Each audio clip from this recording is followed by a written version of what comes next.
வீரமலைக்கு தென்புறம் செங்குளத்து கரைமேட்டில் வேங்கை கால்மேடு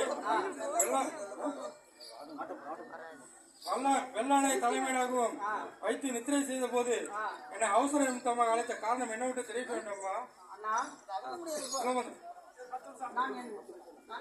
வாக்குப்படி தவத்தில் இருக்கும்போது அந்த ஐவன காட்டில் யாரோ ஒரு பெண் அண்ணா அண்ணா என்று அலறி துடிக்கிறாள்.